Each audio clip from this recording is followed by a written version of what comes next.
અરવિંદની અંદર જો રાખીએ તો અંત અવસ્થાએ મહારાજ આપણને ચોક્કસ તેડવા માટે આવે.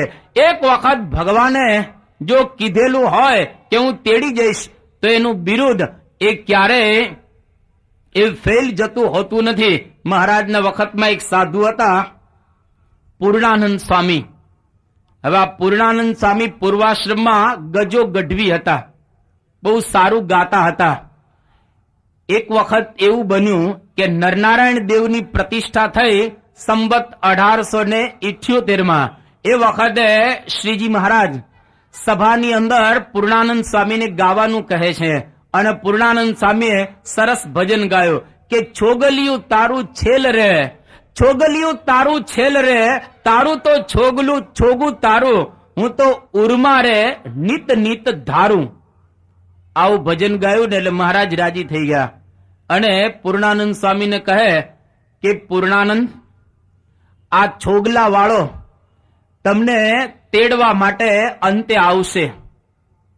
પણ પૂર્ણાનંદ સ્વામી આખી જિંદગી સાધુના આશ્રમમાં રહ્યા નથી. એક વખત શ્રીજી મહારાજ સભા ભરીને બેઠેલા હતા અને પૂર્ણાનંદ સ્વામી સભાની અંદર પ્રવેશ કરે છે. આગળ બેસવાની કોઈ જગ્યા ન હતી એટલે પૂર્ણાનંદ સ્વામી ઝાડની ડાળી પકડીને ઉભા રહ્યા અને શ્રીજી મહારાજ માનનું ખંડન કરતા હતા કે કોઈએ મૂર્તિમાન માન જોયું? બધા એકબીજાની સામુ જોવા લાગ્યા, કારણ કે દરેકમાં માન તો હોય જ ને. પણ મહારાજે બતાવ્યું કે જો માનનું મૂર્તિમાન સ્વરૂપ આ પૂર્ણાનંદ સ્વામી રહેલા છે અને હાડો હાડ લાગી ગયો પૂર્ણાનંદ સ્વામીને. ત્યાંથી શ્રીજી મહારાજનો સંબંધ છોડી અને પૂર્ણાનંદ સ્વામી પાછા એક ગૃહસ્થ આશ્રમની અંદર ગોઠવાઈ જાય છે અને ગૃહસ્થ આશ્રમમાં જ્યારે ગોઠવાઈ ગયા એવા સમયની અંદર એ પૂર્ણાનંદ સ્વામી જેનું ગળું પણ એવું રહેલું નથી અને એનો અંતકાળ જ્યારે આવ્યો એ વખતે પૂર્ણાનંદ સ્વામીને બ્રહ્માનંદ સ્વામી દર્શન આપે છે. અને આ પૂર્ણાનંદ કાવ્યની અંદર લખેલું છે 9મા પાના ઉપર કે બ્રહ્માનંદ સ્વામીએ દર્શન આપ્યા પૂર્ણાનંદ સ્વામીને અને કહ્યું કે ચાલો પૂર્ણાનંદ ધામમાં.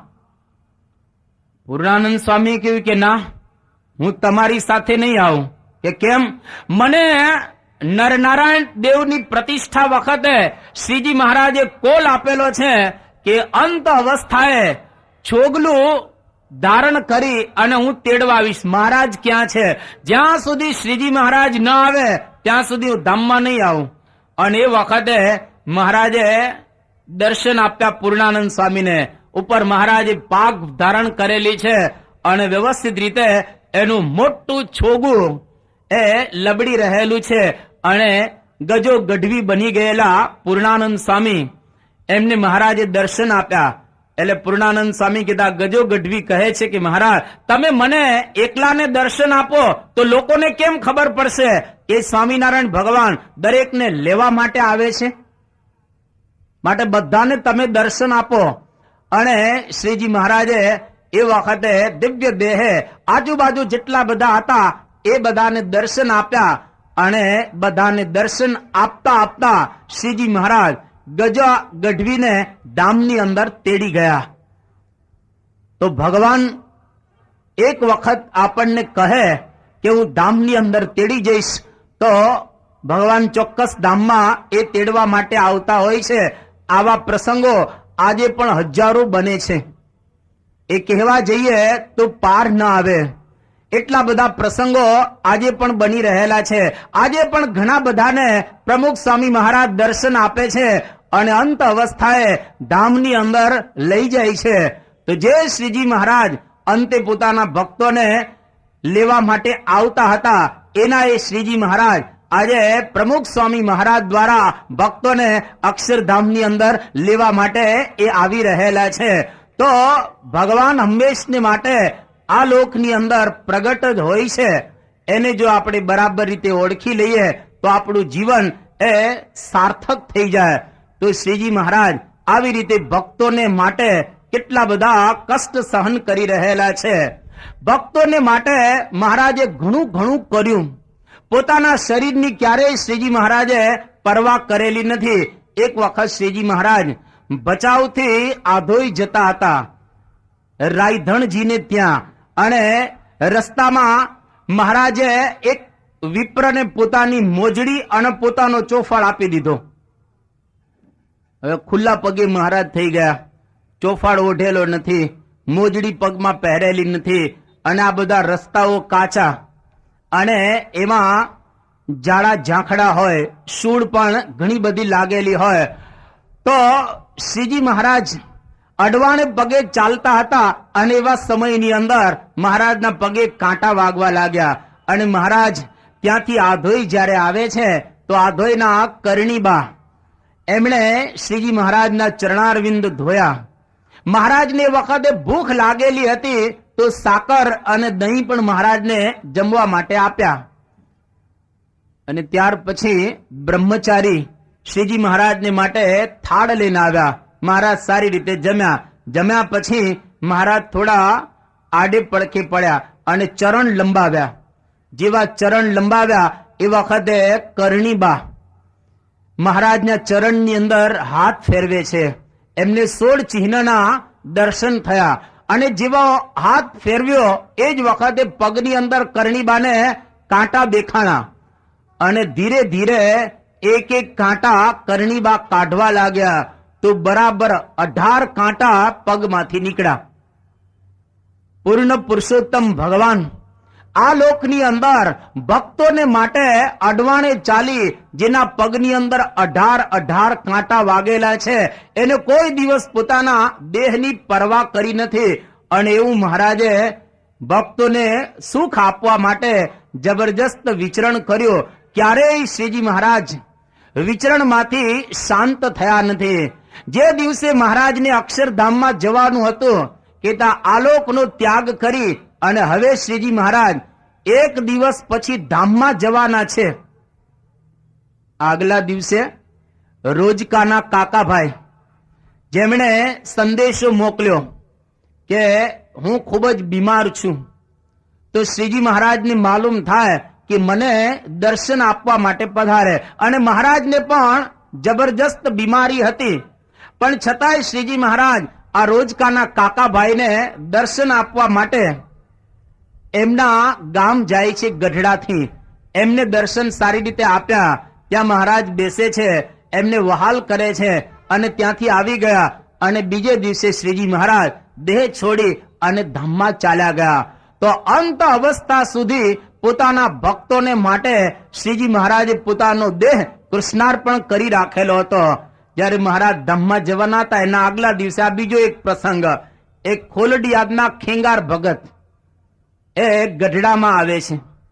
એક ચંદનનો કટોરો લઈને આવેલા અને આખો કટોરો ચંદનનો ભરીને આવેલા હતા. અખા ત્રીજને દિવસે ઠાકોરજીને ચંદનની અર્ચા કરવામાં આવે.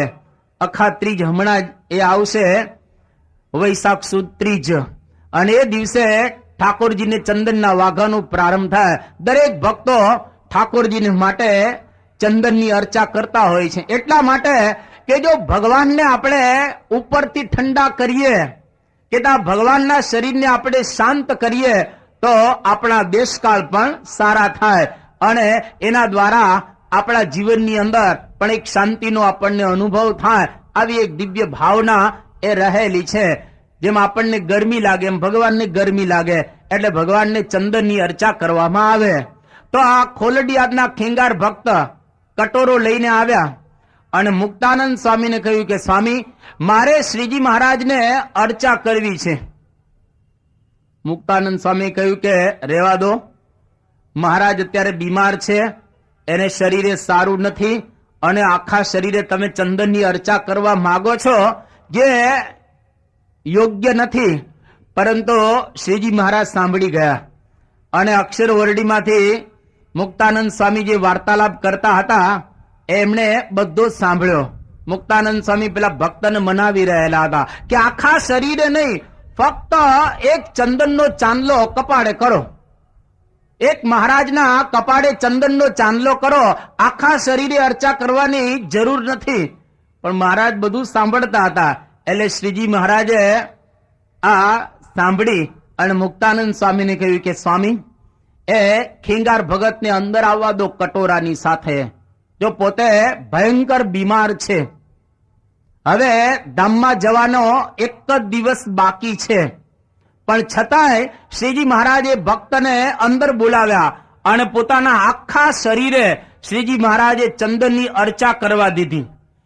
અને શ્રીજી મહારાજ એ આ કોલડિયાદના ખીંગાર ભગતને પછી ચરણારવિંદ પણ આપે છે છાતીની અંદર, અને મહારાજ એની ઉપર ખૂબ પ્રસન્ન થાય છે.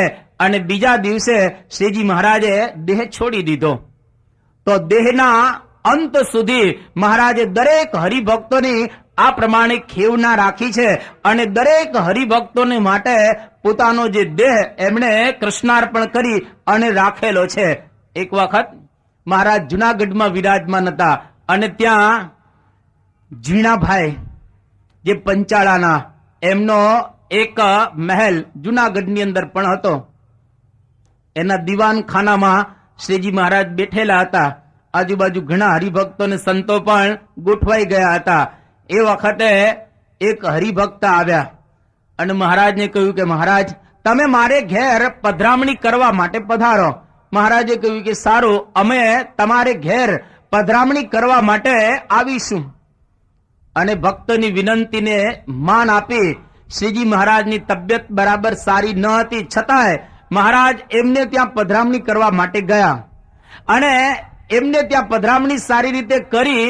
બાજુમાં કોઈક હરિભક્તનું ઘર હતું. એમણે કહ્યું કે મહારાજ મારે ઘેર પણ આવો, એટલે એમને ત્યાં પણ ગયા. એક પછી એક ઘર શરૂ થઈ ગયા, અને એવી તબિયતે શ્રીજી મહારાજે 60 પધરામણી કરી.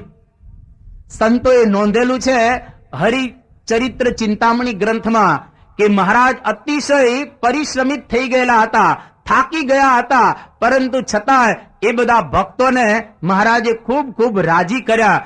કારણ કે શ્રીજી મહારાજ જાણતા હતા કે આ બધા ભક્તો મારી અંદર પ્રેમથી જોડાયેલા છે, તો મારે પણ એમના માટે મારો દેહ કૃષ્ણાર્પણ કરી રાખવો જોઈએ. આપણા સુરતના જ હરિભક્ત વડતાલ ગયા મહારાજના વખતમાં, અને જાત જાતનો પોશાક લઈને મહારાજ માટે ગયા હતા.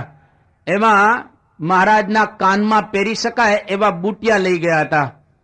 અને એ વખતે શ્રીજી મહારાજના કાનના કાણા પૂરાઈ ગયા હતા. નાનપણમાં શ્રીજી મહારાજે કાન વિંધાવેલા, પણ હવે મોટી ઉંમર થાય એટલે સ્વાભાવિક રીતે પૂરાઈ ગયા હતા. અને આ તો ડ્રેસની અંદર બધું લઈ ગયા હતા, એમાં આ પણ વસ્તુ લઈ આવેલા. એટલે શ્રીજી મહારાજને દામોદર કરીને જે હરિભક્ત હતા એમને કહ્યું કે મહારાજ, આ તમારા માટે કાનના ઘરેણા પણ લાવેલા છીએ. મહારાજ કે અમને પહેરાવો. પણ જયારે પહેરાવતા હતા એ વખતે કાણું તો પૂરાઈ ગયું હતું. હવે પરાણે નાખવામાં આવે તો અઘરું પડે, પણ શ્રીજી મહારાજ કેટલા દયાળુ, ભગવાન કેટલા ભક્તની વશ હોય છે. પોતાનો દેહ ભક્તોને માટે કેટલો એમને સમર્પિત કરીને રાખેલો હોય છે એ આપણને ખબર પડે. શ્રીજી મહારાજ કે નાખો વાંધો નહીં, કારણ કે ભક્તોએ આ બનાવેલા છે ને, એટલે મારા કાનની અંદર તમે પહેરાવો. અને દામોદર ભાઈએ જોરથી જયારે મહારાજના કાનની અંદર આ પહેરાવ્યા તો શ્રીજી મહારાજના કાનની અંદર લોહી નીકળવા લાગ્યો, અને કાણું તો પડી ગયું, પણ મહારાજના કાનથી લોહી એકદમ દદડવા લાગ્યો. અને પછી મહારાજે કીધું એટલે જ એમને જોર કરેલું હતું, પરંતુ એ પોતાના મનથી એમને જોર કરેલું ન હતું. પણ આવી રીતે શ્રીજી મહારાજે થોડી વારે ઘરેણું ધારણ કરી અને પછી કાઢ્યું. મહારાજ બોલ્યા એ વખતે કે ભક્તો ભાવે કરી અને આ બધું લાવે તો આપણે એમનો અંગીકાર કરવું જોઈએ ને. પોતાના કાનની અંદરથી લોહી નીકળે છે ત્યાં સુધી ભક્તોનો ભાવ એ શ્રીજી મહારાજ અંગીકાર કરતા હતા. એટલે કે પોતાના શરીરની ક્યારેય એમણે પરવા કરેલી નથી. આવું જ જીવન આજે પ્રમુખ સ્વામી મહારાજનું પણ આપણે અનુભવી રહ્યા છીએ. 1980માં જયારે પ્રમુખ સ્વામી મહારાજ અમેરિકાની અંદર ગયા હતા એ વખતે પ્રમુખ સ્વામી મહારાજ મોજડી પહેરવા માટે જયારે જાય છે તો ડાબા પગની મોજડી જમણા પગમાં પહેરે છે અને જમણા પગની મોજડી ડાબા પગમાં પહેરે છે. બાજુમાં ઉભેલા સંતે કહ્યું કે બાપા આમ કેમ પહેરો છો? સ્વામી કે બરાબર દેખાતું નથી. અને પછી તપાસ કરવામાં આવી આંખની, તો ખબર પડી કે આ તો મોતિયો જબરજસ્ત રીતે પાકી ગયો છે, અને જો થોડા મોડા પડ્યા હોય તો જામર થઈ જાય અને પછી આંખ ગુમાવવાનો વખત આવત. પણ એક્ઝેક્ટ ટાઈમે પરમ પૂજ્ય સ્વામી બાપાની આંખનું ઓપરેશન થઈ ગયો, જેથી કરી અને કોઈ પણ પ્રકારનો વાંધો ના આવ્યો. પછી સ્વામીને કહ્યું કે બાપા બોલવું તો જોઈએ ને, કે આંખમાં બરાબર દેખાતું નથી. સ્વામી કે આપણે જો બોલીએ તો હરિભક્તોએ બધાએ કાર્યક્રમ ગોઠવી દીધેલા હોય અને એ કાર્યક્રમમાં અડચણ થાય એટલા માટે અમે બોલતા ન હતા. પોતાની આંખે બરાબર દેખાતું નથી ત્યાં સુધી એમણે ક્યારેય પોતાના દેહની પરવા કરેલી નથી, અને ભક્તોને માટે આવું એમણે જબરજસ્ત વિચરણ કરેલું છે. આ પૃથ્વી ઉપર અત્યારે લાખો સાધુઓ હશે, પરંતુ અતિશયોક્તિ વગર જો આપણે કહીએ તો પ્રમુખ સ્વામી મહારાજે જે વિચરણ કરેલું છે એવું વિચરણ ભારત વર્ષના કોઈ ભાગ્યે જ સાધુએ કરેલું હશે. એવું જબરજસ્ત વિચરણ પ્રમુખ સ્વામી મહારાજે એ અદ્ભુત કર્યું છે. અને ક્યારેય એમણે વિચરણની અંદર કંટાળો લાવ્યા નથી.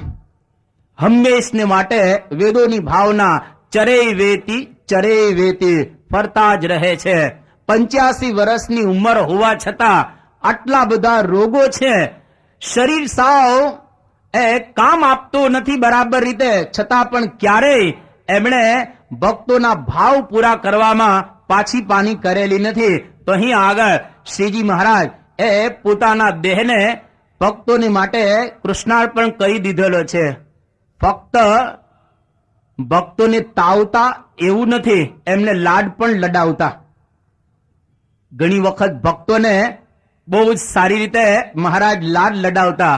હરિચરિત્રામૃત સાગરની અંદર આધારાનંદ સ્વામીએ બહુ સુંદર એક લખેલું છે કે જન કો સુખ करने काजा सत्संग में हम विचरत आजा, जन को सुख करने काजा सत्संग में हम विचरत आजा, सत्संग करत भये जन जीतने अति सुखिए हो गाये चितने, सत्संग करत भये जन जीतने अति सुखिए हो गाये चितने.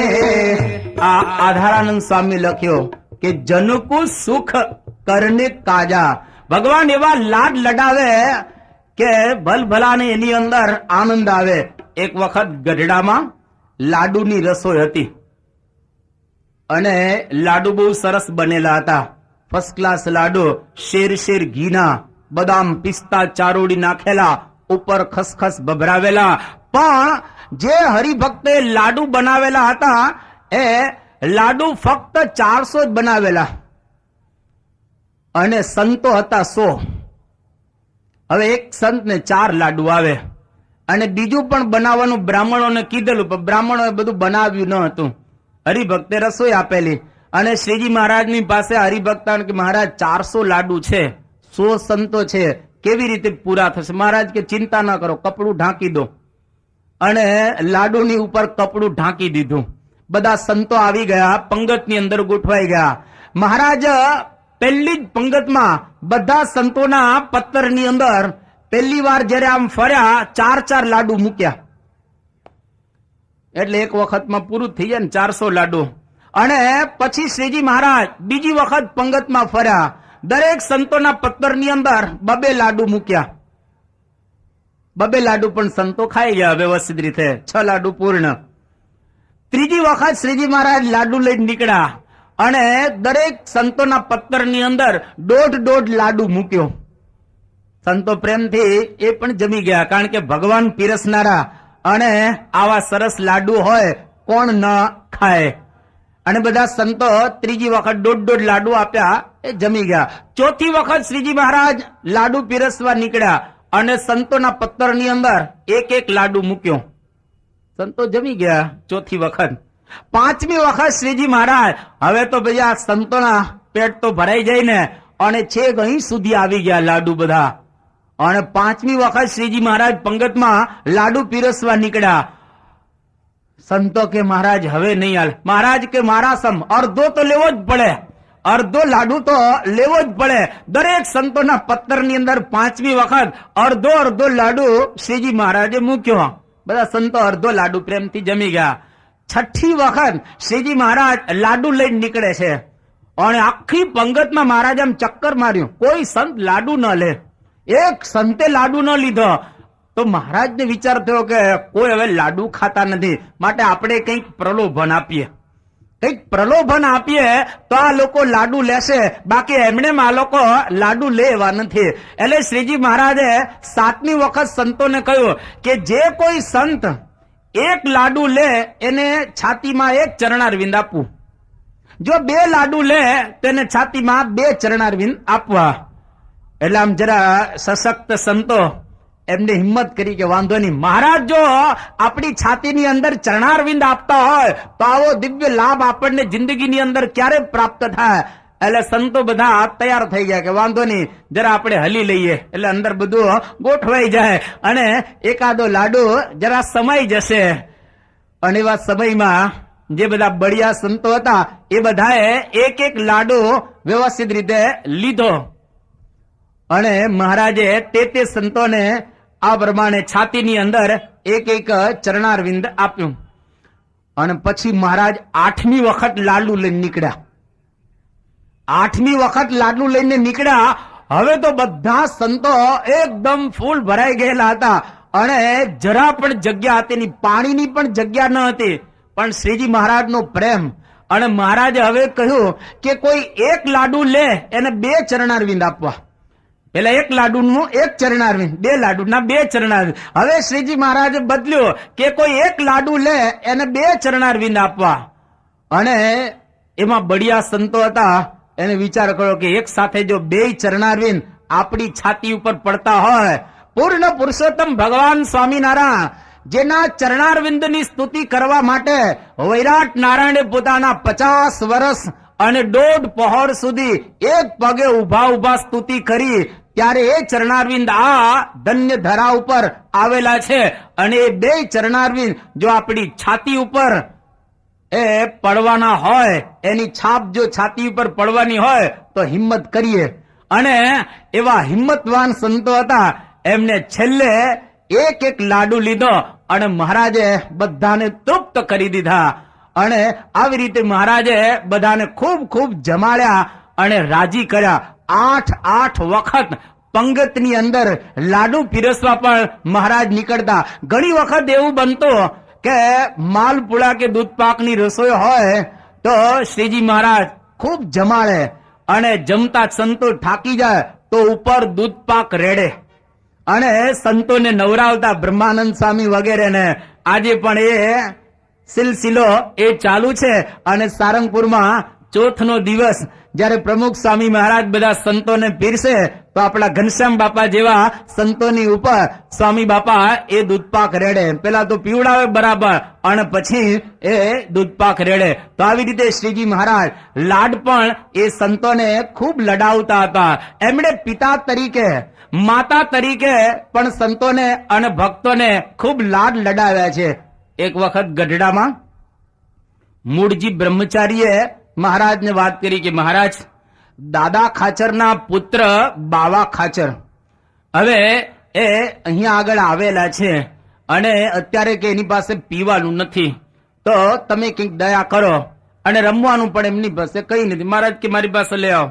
એટલે નાનો બાવા ખાચર સાવ એને મહારાજની પાસે લઈને આવ્યા અને મહારાજે પોતાના જમણા પગનો અંગૂઠો બાવા ખાચરના મોઢામાં આપ્યો. અને પેલો બાવો ખાચર, દાદા ખાચરનો પુત્ર, એ અંગૂઠો મોઢામાં લઈ અને નાના છોકરાને તો બીજું શું હોય એ ચૂસવા લાગ્યો અંગૂઠો. એમાંથી થોડું દૂધ નીકળવાનું છે, પણ એ અંગૂઠો ચૂસવા લાગ્યો અને અંગૂઠો ચૂસતો જાય આ બાવા ખાચર અને આમ આનંદ કરતો જાય. ગેલમાં આવી ગયો અને પછી શ્રીજી મહારાજે થોડોક સમય એને અંગૂઠો ચૂસવા દીધો અને પછી ત્યાંથી હેત કરી અને મહારાજે ત્યાં એમને દૂર કર્યો. તો આવી રીતે શ્રીજી મહારાજ નાના નાના એ છોકરાઓને પણ ખૂબ પ્રેમ કરતા. મા તરીકે પણ શ્રીજી મહારાજે એ બધાને સાચવેલા છે. બહુ પ્રસિદ્ધ પ્રસંગ કે જ્યારે બ્રહ્માનંદ સ્વામી સાધુ થવા માટે આવ્યા ને એ વખતે એમના માતુશ્રી લેવા માટે આવ્યા, જે આપણે જાણીએ છીએ. અને પછી લાડુબાઈ અને જીવુબાઈએ મહારાજને કહ્યું કે મહારાજ, આ બ્રહ્માનંદ સ્વામીના માતુશ્રી લાલુબા દેવી બહુ ઉદાસ થઈ ગયા છે. મહારાજ કે કેમ ઉદાસ થઈ ગયા છે? તો કે મારા પુત્ર વગર મારી જિંદગી પસાર નહીં થાય અને મારા પુત્રને માં જેવા લાડ કોણ લડાવશે? ત્યારે શ્રીજી મહારાજે કહ્યું કે એમને કહેજો કે અમે બ્રહ્માનંદ સ્વામીને માની જેમ લાડ લડાવીશું. અને શ્રીજી મહારાજ ભરી સભાની અંદર આ બોલી રહેલા છે. અને જ્યારે વડતાલનું મંદિર બંધાણું એ વખતે બ્રહ્માનંદ સ્વામીને 12 રૂપિયા આપવામાં આવેલા અને કહ્યું કે 12 રૂપિયા લઈ જાઓ, મંદિર બાંધજો. બ્રહ્માનંદ સ્વામી કે આ તો ભાડા નહીં થાય પૂરા, 12 રૂપિયામાં મંદિર શું બાંધવું, ભાડા નહીં ન થાય. પણ બ્રહ્માનંદ સ્વામી મહારાજમાં વિશ્વાસ રાખીને 12 રૂપિયા લઈને ગયા અને ત્યાં આગળ 9 શિખરના મંદિરનો પ્રારંભ કર્યો. અને શ્રીજી મહારાજ બ્રહ્માનંદ સ્વામીને લખે છે કે અપની પહોંચ વિચાર કે પાઉં પસારીએ, જેટલા પૈસા હોય એટલું કરવું જોઈએ. ત્યારે બ્રહ્માનંદ સ્વામી મહારાજને જવાબ આપે છે કે સાહેબ સરીખા શેઠિયા और बसे नगर की माही, ताके धन की क्या कमी, जाकी हुंडी चले नवखंड माही.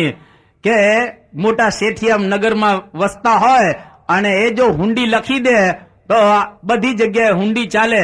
અને આપ તો સાહેબ સરીખા શેઠિયા છો, તમારા નામે લાખો રૂપિયા અહીંયા આગળ આવશે. અને આખું વડતાલનું મંદિર બંધાઈ ગયું. 30,000 રૂપિયા વડતાલના મંદિર પછી જયારે પ્રતિષ્ઠા થઈ ત્યારે સ્ટોકમાં હતા. અને 30,000 રૂપિયા બધા હરિભક્ત એ વખતે ભેટ આપેલી. એ જમાનામાં 30,000 રૂપિયા, મંદિર તો બંધાઈ ગયું. પણ ત્યાર પછી રાજસ્થાનની અંદર દુષ્કાળ પડેલો અને ભયંકર દુષ્કાળ હતો. અને બ્રહ્માનંદ સ્વામી વડતાલનું મંદિર બાંધતા હતા એટલે સ્વાભાવિક રીતે રાજસ્થાનના એમના પરિચિત બધા ત્યાંથી આવે છે વડતાલ અને ચારણો બધા, અને ત્યાં દુષ્કાળનું નિર્ગમન કરવા માટે આવેલા. અને બ્રહ્માનંદ સ્વામી બધાને આશરો આપેલો. અને ત્યાં એક વાત એવી વહેતી થઈ કે આ બ્રહ્માનંદ ચારણ છે અને ખાણ ગામમાંથી આવ્યા છે. એ બાજુના લોકોને અહીંયા આગળ આશરો આપે છે અને મંદિરની અંદર એ લોકોને રાખેલા છે. તો ભવિષ્યમાં બ્રહ્માનંદ અહીં આગળ એ આ મંદિર આ લોકોને બધાને કારભાર સોંપી દેશે, આવી એક વાત અંદર ખાને શરૂ થઈ ગઈ. મહારાજને ખ્યાલ આવ્યો કે બ્રહ્માનંદ સ્વામીને વિશે આવી એક વાત શરૂ થયેલી છે.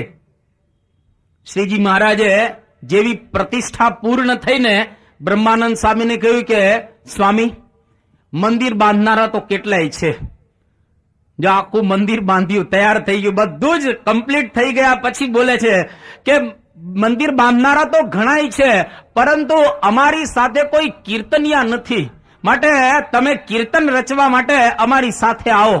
બ્રહ્માનંદ સ્વામી સમજી ગયા કે મહારાજ મને અહીંયા આગળથી ઉપાડી લેવા એ માગે છે.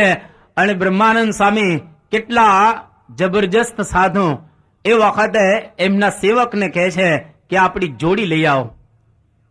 પોતે જોડી લેવા માટે પોતે નથી ગયા, પરંતુ બીજાને મોકલ્યા કે આપણી જોડી લઈ આવો, અહીં આગળથી આપણે મહારાજની સાથે નીકળી જવાનું છે. તો બીજા સાધુ દ્વારા જોડી મંગાવી અને શ્રીજી મહારાજની સાથે નીકળી ગયા. વડતાલ મંદિરની વ્યવસ્થા કરવા માટે બ્રહ્માનંદ પછી રોકાણા નથી, એની વ્યવસ્થા મહારાજે બધી કરી. બ્રહ્માનંદને જયારે ઉપાડી લીધા એ વખતે બ્રહ્માનંદ સ્વામી મહારાજને કહે છે કે અધમ ઉદ્ધારણ અવિનાશી મારા, તારા બિરુદની બલિહારી રે, એમ કરીને બ્રહ્માનંદ સ્વામી કીર્તનોની રચના કરી અને છેલ્લે કહે છે કે ભરી સભામાં ભૂધરજી તમે થયા છો માડી મારા રે, તમે તો માં છો અને અમે સંતાન છીએ તમારા. કદાચ છોરું કછોરું થાય પણ માવતર કમાવતર ન થાય. કુપુત્રો જાય તે ક્વચિત કુમાતા કદાપી ન ભવતી. કદાચ કુપુત્ર થાય પણ માતા કુમાતા ક્યારે ન થાય. આપ તો માતાની જગ્યાએ રહેલા છો એટલે અમારા ગુના તમે માફ કરજો. અને એવા સમયની અંદર મહારાજ બ્રહ્માનંદ સ્વામી ઉપર ખૂબ રાજી થઈ જાય છે અને આ રીતે મહારાજે એમને આશીર્વાદ આપ્યા. અને ત્યાર પછી છેલ્લું મંદિર શ્રીજી મહારાજનું ગઢડાની અંદર જયારે બંધાય છે એવા સમયમાં ગઢડાનું કામ ઝડપથી ચાલતું હતું. હવે બાજુમાં જ ઘેલા નદી, ત્યાંથી પથ્થર લઈ આવવાના હતા જે પાયાની અંદર નાખવાના. એટલે સંતો ને હરિભક્તો પથ્થર સામાન્ય રીતે લેવા માટે જાય. ક્યારેક ક્યારેક શ્રીજી મહારાજ પણ પોતાની ઉપર પથ્થર લઈ અને પાયાની અંદર નાખતા હતા. એક વખત એવો પ્રસંગ બને છે કે પથ્થરના 2 ઢગલા પડેલા હતા, જેમાંથી સંતો અને મહારાજ પથ્થર લઈ અને મંદિરના પાયાની અંદર નાખતા હતા. એમાં શ્રીજી મહારાજ જે ઢગલા ઉપરથી પથ્થર લાવતા હતા એમાં મહારાજ વિશ્રાંતિ માટે બેઠા, થોડોક સમય થાકી જાય ને એટલે. અને સંતો જે ઢગલામાંથી પથ્થર લઈ અને લાવતા હતા એ ઢગલા ઉપર બધા સંતો બેઠા. હવે શ્રીજી મહારાજ સંતોને કહે છે કે સંતો અહીંયા આવો. સંતો મહારાજને કહે કે મહારાજ તમે અહીંયા આવો. બે વચ્ચે રકઝક શરૂ થઈ ગઈ. મહારાજ સંતોને કહે કે બધા સંતો આ ઢગલા ઉપર આવો, આપણે બધા થોડી વાર વિરામ કરીએ, આરામ કરીએ, વિશ્રાંતિ કરીએ. તો સંતો કે મહારાજ તમે અમારા ઢગલા ઉપર આવો. હવે બેમાંથી એકેય જણા મચક આપે નહીં, કોઈ એકબીજાના ઢગલા ઉપર જાય નહીં. અને બ્રહ્માનંદ સ્વામી પછી ત્યાં આગળ ઉભા થાય છે. અને બ્રહ્માનંદ સ્વામી ઉભા થયા અને શ્રીજી મહારાજની સામે એમણે આમ હાથ કર્યો અને હાથ કરી અને બ્રહ્માનંદ સ્વામી મહારાજને બોલાવે છે કે ઓરા આવો મારા લે રખડા લે રી, ઓરા આવો મારા લે રખડા લે રી, કીધો તમ સારું મેં જગવેરી, કીધો તમ સારું મેં જગવેરી, ઓરા આવો મારા લે રખડા લે રી, ઓરા આવો મારા લે રખડા લે રી, બ્રહ્માનંદ ના છેલા છો ગાળા, બ્રહ્માનંદ ના છેલા છો ગાળા, ચાલો ચાલ મલપતા ગજ કેરી, ચાલો ચાલ મલપતા ગજ કેરી, ઓરા આવો મારા લે રખડા લે રી, ઓરા આવો મારા લે રખડા લે રી, ઓરા આવો મારા લે રખડા લે રી, ઓરા આવો મારા લે રખડા લે રી. આવું શીઘ્ર કીર્તન બ્રહ્માનંદ સ્વામી ગાયો એટલે મહારાજ એકદમ નમી ગયા કે હવે આપણે જ સંતોની પાસે જવું પડશે. એટલે મહારાજ એકદમ પોતાના પથ્થરના ઢગલા ઉપરથી ઉભા થઈ અને જ્યાં બધા સંતો બેઠેલા હતા એ ઢગલાની પાસે શ્રીજી મહારાજ જતા રહ્યા. અને બધા સંતોને મહારાજ ખૂબ ખૂબ આશીર્વાદ આપે છે અને બધાની સાથે મહારાજે ત્યાં આગળ ખૂબ ગમ્મત કરી. તો આવી રીતે શ્રીજી મહારાજ સંતોની સાથે ભળી અને સંતોને લાડ લડાવી રહેલા છે.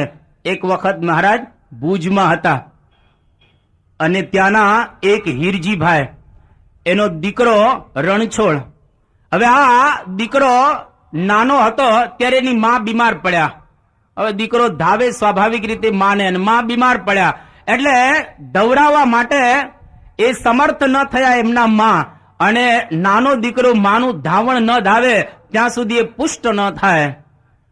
અને એકદમ નાનો હોય એટલે તો એને ધાવણનો જ આધાર હોય. અને મહારાજ ત્યાં આગળ ભુજમાં વિરાજમાન છે.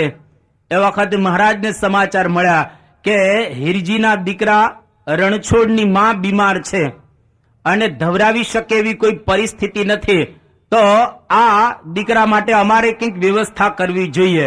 એટલે શ્રીજી મહારાજ એમના ઘરે ગયા, આ હીરજીના, અને ત્યાં જઈ અને પેલો નાનો છોકરો હતો એને પોતાના જમણા પગનો અંગૂઠો મહારાજ મોઢામાં નાખે છે. અને આશ્ચર્યની વાત તો એ છે કે મહારાજના જમણા પગના અંગૂઠામાંથી દૂધ નીકળ્યું અને પેલો એ રણછોડ એ દૂધ ત્યાં આગળ પીવે છે. અને દરરોજ શ્રીજી મહારાજ જેટલા દિવસ ભુજમાં રહ્યા એટલા દિવસ દરરોજ આ છોકરાને ધવરાવે જમણા પગનો અંગૂઠો, અને પેલો છોકરો પ્રેમથી ધાવે અને દૂધ એના મોઢામાંથી બહાર નીકળે ત્યારે આપણને ખબર પડે કે મહારાજના અંગૂઠામાંથી દૂધ નીકળી રહેલું છે. અને પેલો છોકરો એ નાનો પણ થોડા દિવસ સુધી મહારાજના અંગૂઠાને ચૂસ્યો એટલે એકદમ પુષ્ટ થઈ ગયો.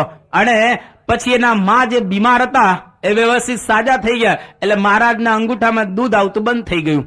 મહારાજે આ છોકરાને માટે પોતાના અંગૂઠામાંથી દૂધ કાઢ્યું. એક વખત શ્રીજી મહારાજે પોતાના અંગૂઠામાંથી શુક મુનિને કાગળ લખાવા તેજ કાઢેલું. એટલે ભગવાન તો સમર્થ છે, તો ભગવાન આવા જુદા જુદા ચરિત્રો કરી અને દરેકને નાના બાળકની રીતે લાડ લડાવે, મોટાને મોટાની રીતે લાડ લડાવે. સંતોની કસણી પણ એટલી જ કરતા હતા. 114 પ્રકરણ મહારાજે સંતોને કસ્યા અને ફેરવ્યા. એક વખત મહારાજે એવું પ્રકરણ ફેરવ્યું કે આપણે કોઈને દર્શન નથી આપવા, અને દાદા ખાચરના દરબારમાં મહારાજ રહે ત્યાં આગળ કચ્છ, કાઠિયાવાડ અને ગુજરાત એવા ઓરડાના નામ રાખી દીધા.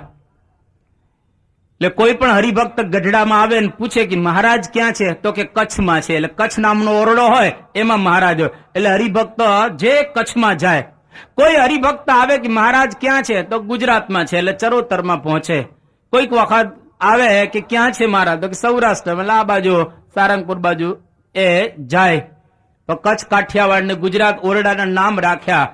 અને સંતો બધાને ઘણા સમયથી મહારાજના દર્શન થતા નથી, એટલે સંતોને બધાને વિરહ લાગ્યો કે મહારાજ આપણને દર્શન નથી આપતા, આપણે કેવી રીતે રહી શકીએ. બ્રહ્માનંદ સ્વામીને એટલો બધો જબરજસ્ત વિરહ લાગ્યો કે મહારાજ હવે દર્શન આપે તો સારું, પણ બ્રહ્માનંદ સ્વામી મહારાજની આજ્ઞા લોપીને તો જવાય નહીં દર્શન કરવા માટે. પણ છતાં એમને બહુ વિરહ લાગ્યો એટલે બ્રહ્માનંદ સ્વામી નક્કી કર્યું કે હવે જઈએ મહારાજના દર્શન કરવા, આજ્ઞા હોય કે ન હોય પણ દર્શન કરવા માટે આપણે જવું છે. અને ગઢડાની સીમમાં આવ્યા બ્રહ્માનંદ સ્વામી. જેમ નિષ્કુળાનંદ સ્વામીએ બહુ સુંદર એના કાવ્યની અંદર એક વાત લખી કે કાંસુ માને કસણી વિના શોધાણું માને છે સાર, ફરી ન થાય ફેરવણી એવો ઊંડો ઊંડે વિચાર. જે મસલાટ શિલાને કસી રૂડું આણે વળી તે મારો તેમાં કસાય છે જન હરિના ત્યારે થાય છે શુદ્ધ સ્વરૂપ. કે જ્યાં સુધી કસાય નહીં ને ત્યાં સુધી આપણું શરીર, મન, તન કે હૃદય એ શુદ્ધ થતું હોતું નથી. એટલે મહારાજે સંતોને બહુ કસ્યા અને બ્રહ્માનંદ સ્વામી ગઢડાની સીમમાં આવ્યા દર્શન કરવા. અને એક ભરવાડનો છોકરો મળ્યો. એને કહ્યું અહીંયા કે ગઢડામાં જા, સ્વામિનારાયણ ભગવાન દાદા ખાચરના દરબારમાં રહે છે, એને કહેજે કે બ્રહ્માનંદ તમારા દર્શન માટે તલસી રહેલા છે, તો દર્શન કરવા આવે. પેલો ભરવાડનો છોકરો જઈ અને શ્રીજી મહારાજને કહે છે. મહારાજે કહ્યું કે એમને કહો કે ત્યાંથી પાછા જતા રહે, અહીંયા આગળ દર્શન કરવા માટે ન આવે. હવે બ્રહ્માનંદ સ્વામીએ જયારે આવા સમાચાર સાંભળ્યા એટલે એવા સમયની અંદર એક ત્યાં પટેલિયો કે ત્યાં કોસિયો હતો, કોસ જોડી અને વાવમાંથી પાણી પાતો હતો. એ કોસિયાને કહે છે કે હું તને કાવ્ય લખી દઉં છું અને આ કાવ્ય સ્વામિનારાયણ ભગવાનને તું આપજે. એટલે પેલો કોસિયો કહ્યું કે તમે બાવા નવરા છો, હું થોડો નવરો છું, તમે બધા નવરા છો અને મારે અહીંયા આગળ કોષ ચલાવવાનો હોય તમારે કઈ કામ છે નહીં. એટલે બ્રહ્માનંદ સ્વામી કહે કે ભાઈ તારો કોષ હું ચલાવીશ. કે ભાઈ તમે જો કોષ ચલાવતા તમને આવડતું હોય તો શા માટે બાવા થયા હોય? એટલે જેને કઈ ન ફાવે એ લોકો જ આ બાજુ જાય, જેને કઈ ન આવડે એટલે બાવા થાય. એટલે ઘણી વખત કહેતી કે ન મળ્યું ખાવાનું થઈ ગયા બાવા. ક્યાંય ન ચાલે ઈ ચાલે, કે કોઈ જગ્યાએ ન ચાલે એટલે બધા સાધુ થઈ જાય. તો પેલા કોષે જયારે આવી વાત કરી એટલે બ્રહ્માનંદ સ્વામીએ કહ્યું કે ભાઈ મને કોષ ચલાવતા આવડે છે, તારે જોવું હોય તો જોઈ લે. કે સારું. એટલે બ્રહ્માનંદ સ્વામી આમ કોષ ચલાવી જોયો, બરાબર અપ ટુ ડેટ આવડતું હતું. એટલે પેલાને વિશ્વાસ આવ્યો કે સારું લાવો તમારી ચિઠ્ઠી સ્વામિનારાયણ ભગવાનને આપી આવો. એટલે બ્રહ્માનંદ સ્વામી એક કાવ્ય લખી આપ્યું, અને કાવ્ય બહુ પ્રસિદ્ધ છે કે સુણો ચતુર સુજાણ એમ ન ઘટે રે તમને દીનાનાથજી. એવું એક કાવ્ય મહારાજની ઉપર એમણે લખીને આપ્યું. અને શ્રીજી મહારાજને જયારે આ કાવ્ય આપવામાં આવે છે, મહારાજની આંખમાં આંસુ આવી ગયા. અને પેલો કોશિયો એક કાગળ તો આપી અને આવી ગયો. અને જ્યાં આવે છે બ્રહ્માનંદ સ્વામી તો એ પોતે તેજસ્વી તો હતા પણ શક્તિશાળી એવા જ હતા. અરે એના વચને પેલા કુવામાંથી પાણી ઊંચે આવી ગયા, અને આખું જે ખેતર હતું એ આખું ખેતર વ્યવસ્થિત પલળી ગયેલું હતો. પેલો પણ ખુશ થયો અને કહ્યું કે સ્વામિનારાયણ ભગવાનને મારો કાગળ આપી આવ્યા? કે હા કાગળ આપી આવ્યા. અને કાગળને અંતે બ્રહ્માનંદ સ્વામીએ બહુ અદભુત વાત લખેલી હતી કે કંઈક દયા આવે તો દર્શન દેજો, નહીં તો અખંડ અંતરમાં રહેજો, એમ શ્રીરંગના સ્વામીને કહેજો. આવું છેલ્લે એમણે લખેલું હતું કે મહારાજ કદાચ તમને જો કંઈક દર્શનની મહેર આવે, દયા આવે તો દર્શન આપજો, અને જો તમારી ઈચ્છા ન હોય, મહેર તમને ન આવે તો હૃદયમાં તો રહેજો, ત્યાંથી ન નીકળી જતા. મહારાજને દયા આવી ગઈ પત્ર વાંચીને. અને મહારાજ માણકી ઘોડી ઉપર બ્રહ્માનંદને ખેતરમાં દર્શન આપવા માટે એ આવી રહેલા છે. આ બાજુ પેલા કોશિયાએ પણ આવીને સમાચાર આપ્યા કે સ્વામિનારાયણ ભગવાન તમને બોલાવી રહેલા છે. બ્રહ્માનંદ સ્વામી સીમમાંથી આવે અને સ્વામિનારાયણ ભગવાન ગઢડામાંથી દાદા ખાચરના દરબારમાંથી આવે. બે જણા માણેક ચોકની અંદર ભેગા થઈ ગયા. અને એ વખતે શ્રીજી મહારાજ માણકી ઘોડી ઉપરથી નીચે ઉતરી ગયા અને ત્યાં આગળ બજારમાં બ્રહ્માનંદ સ્વામીને દંડવત કરવા લાગ્યા. અને મહારાજની આંખમાંથી એકદમ આંસુ વહેતા જાય છે. બ્રહ્માનંદ સ્વામીને પણ ઘણા બધા સમય પછી મહારાજના દિવ્ય દર્શનનો લાભ મળ્યો. એમની આંખો પણ એ હર્ષથી ભીની થઈ ગયેલી છે. તો બંને જણા મહારાજ અને બ્રહ્માનંદ ભેટે છે. એ જ દિવસથી મહારાજે નક્કી કર્યું કે આજથી હવે અમે છુપા નહીં રહીએ, બધાને માટે દર્શન આજથી થશે. અને પછી મહારાજે સંદેશો મોકલ્યો કે હવે બધા સંતો ને હરિભક્તો દર્શને આવી શકશે. તો આવી રીતે શ્રીજી મહારાજ એ જુદી જુદી રીતે ભક્તોની ભાવનાને પૂરી કરી રહેલા છે, ભક્તોને દર્શન આપી રહેલા છે. વચ્ચે વચ્ચે એવા હાસ્યના પ્રસંગો પણ મહારાજ એ યોજતા હતા. એક વખત એવું બન્યું કે મહારાજે કહ્યું કે બધાએ ટાટ પહેરવાના છે, એટલે કે શણના જે કપડા હોય ને એને ટાટ કહેવાય, કે ટાટ પહેરવાના છે. તો બ્રહ્માનંદ સ્વામી કે મહારાજ બહુ સારું, કારણ કે શણના ટાટ પહેરીએ ને તે જે લોકોને ધાધર થઈ હોય ને એ પણ નીકળી જાય. એટલે આ તમે જે પ્રકરણ ફેરવ્યું એ બરાબર છે. જે લોકો કે જે સંતો ધાધર વાળા હશે એમના માટે પણ આ ખૂબ સારું કહેવાય. આવી નાની ગમ્મત પણ એ મહારાજની સાથે એ કરી લેતા. એક વખત સુરા ખાચર, શ્રીજી મહારાજ, બ્રહ્માનંદ સ્વામી અને બીજા સંતો એ બધા એ વાડીએ જતા હતા. અને સુરા ખાચર અને બે ત્રણ કાઠીઓ વેલમાં બેઠેલા. અને પેલો જે ચલાવતો હતો ને એને જરા ઝડપથી ચડાવી આ વેલ. અને જેવી ઝડપથી ચલાવી એટલે ધબ કરતી ઊંધી પડી આ વેલ. અને સુરા ખાચર એકદમ તગડા હતા, મોટી પાઘ, ફાંદ મોટી. અને જેવા ઉપરથી પડ્યા ને એને ભયંકર વાગ્યું, બહુ ખરાબ રીતે સુરા ખાચરને વાગ્યું. એટલે સુરા ખાચર બે ચાર દિવસ પછી થોડા સ્વસ્થ થયા. એટલે શ્રીજી મહારાજને સુરા ખાચર દરબારમાં આવીને કહે છે કે મહારાજ તમે મને ધામમાં લઈ જવાનો છે તો નક્કી છે, પણ જ્યારે તમે મને ધામમાં લેવા માટે આવો એ વખતે વેલ લઈને ના આવતા, દોરડું બાંધી અને ઢસડશો તો ચાલશે, પણ આ વેલ લઈને મને ધામમાં લેવા માટે ન આવતા. આમાંથી પડી જાય તો મુશ્કેલીનો એ પાર નહીં. એક વખત મહારાજ ઉદાસ થઈ ગયા હતા, એટલે સુરા ખાચરે મહારાજને કહ્યું કે મહારાજ અમે લોકો તો ઉદાસ થઈ હે, કારણ કે અમે બધા સંસારી કહેવાય, એટલે અમને તો ઉદાસીનતા આવે, પણ તમે ઉદાસ થઈ જાઓ એ કેવું ગણાય? તમારે તો કોઈ છે નહીં પાછળ, એટલે તમે ઉદાસ થઈ જાઓ એ કેવું ગણાય? અને મહારાજ તમે જ્યારે જ્યારે ઉદાસ થાવ ને તો એટલું તમારે કરવાનું, મારી ફાંદને સંભાળવાની. તમે જો મારી ફાંદને સંભાળશો તો તમારી ઉદાસીનતા જતી રહેશે. મારી પાગને તમારે યાદ કરવાની, જેના દ્વારા પણ તમારી ઉદાસીનતા આ પ્રમાણે એ ટળી જશે. તો આવી રીતે મહારાજ જુદા જુદા એ ચરિત્રો કરી રહ્યા. એક વખત શ્રીજી મહારાજ કાતર લઈને બેઠા દાદા ખાચરના દરબારમાં, અને બધા હરિભક્તો જ હતા.